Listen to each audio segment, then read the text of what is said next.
ओम नारायणाय नमः। अवतारम महाविष्णुः कल्के परमम अद्भुतम् कलिकुलवनहन्तः सत्यधर्म प्रणेता नमो नमः। ओम सुमतिसुताय विद्महे निष्कलंकाय धीमहि तन्नो कल्कि प्रचोदयात्। श्री नारायणाय नमः। श्री हनुमते नमः। भगवत भक्तों, जय श्री कल्कि।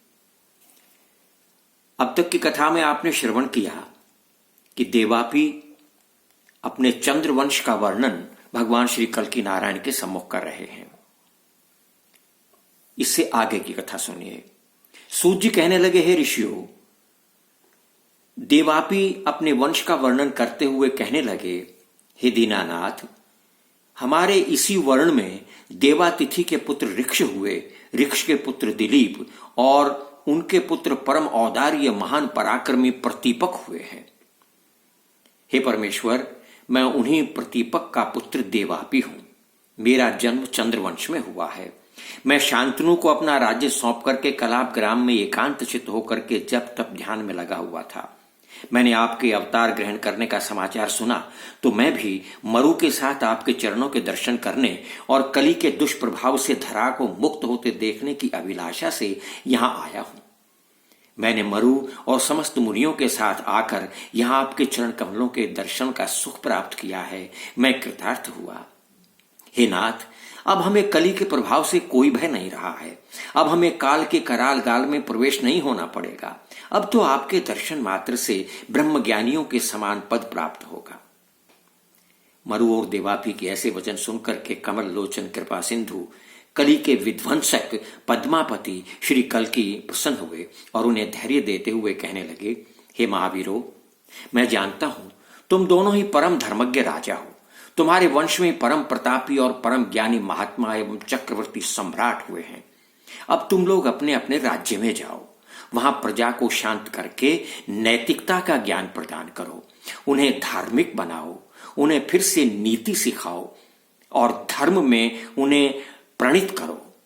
मैं इस समय प्रजा को पीड़ा पहुंचाने वाले, जीवों की हत्या करने वाले, मांस भक्षण करने वाले, अनीति पर चलने वाले, माता पिता और गुरु तथा भगवान का अपमान करने वाले उन दुष्टों, आतताइयों, अत्याचारियों का समूल नाश करने के निमित्त धराधाम पर आया हूं।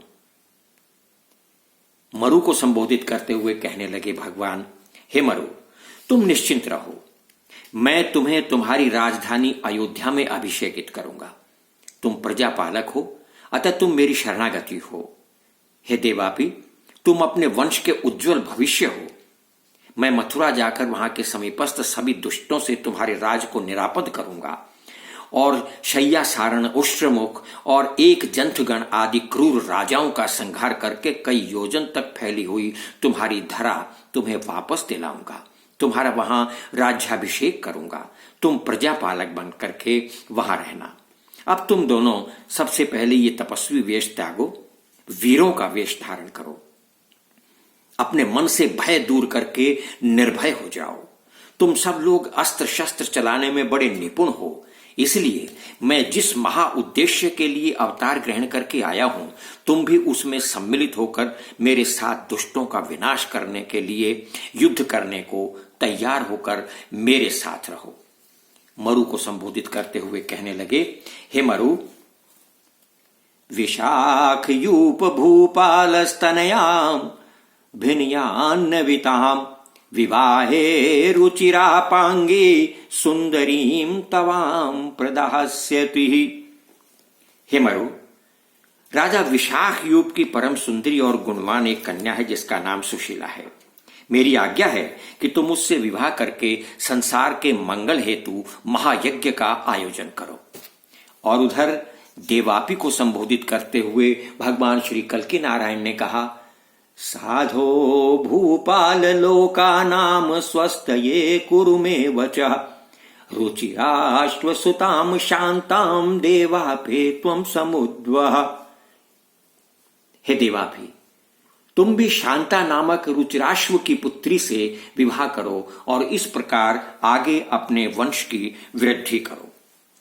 रुचिराश्व की परम गुणवान पुत्री शांता है, जो गृहस्थ जीवन में तत्पर रहने के लिए तुमसे विवाह करने को उद्यत है। श्री कल्की जी के ऐसे वचन सुनकर मरु, देवापी और समस्त मुनियों का संदेह दूर हुआ और उन्हें विश्वास हो गया कि यही श्री हरि के अवतार हैं, यही श्री नारायण के अवतार हैं, भगवान श्री कल्की। और अब हम सब निर्भय होकर जप तप यज्ञ आदि प्रभु नाम संकीर्तन स्वच्छंद होकर के, स्वतंत्र होकर के विचरण करेंगे और प्रभु नाम संकीर्तन करेंगे। अभी ये चर्चा चल ही रही थी कि उसी समय आकाश मार्ग में दिव्य प्रकाश हुआ और देखते ही देखते रत्नों से सज्जित भव्य सुंदर चमचमाते हुए 2 रथ पृथ्वी पर प्रकट हुए। इसमें दिव्य अस्त्र शस्त्र आदि भरे हुए थे। सभा में जितने मुनिगण, मरु और देवापी थे, ऐसे सुंदर रथों को देख करके विस्फारित नेत्रों से विस्मित होकर देखने लगे। कल्की जी ने कहा, हे मरु और हे देवापी, तुम दोनों सूर्य और चंद्र वंश में यम और कुबेर के अंश से अवतरित हुए हो। तुम दोनों संसार की रक्षा करने के लिए और पृथ्वी का पालन करने के हेतु कटिबद्ध हो। कली के घोर प्रभाव से उसका अंत करने हेतु तथा सतयुग की स्थापना में सहयोग करने हेतु मेरे अवतार ग्रहण करने की प्रतीक्षा में तुम दोनों लाखों वर्षों तक अपने आकार को छिपाए कंदराओं में रह रहे थे। अब तुम्हें किसी भी प्रकार का भय नहीं व्यापेगा। मेरी आज्ञा से अब तुम इन दोनों रथों पर चढ़ो और ये तुम्हें अपने अपने उचित स्थान तक पहुंचा देंगे। इस प्रकार दोनों मरु और देवापी दोनों रथों पर चढ़ करके भगवान श्री कल्की नारायण के चरण कमलों में नमस्कार करके, प्रणाम करके अपने अपने मार्ग की ओर चल दिए हैं। आज की कथा में इतना ही।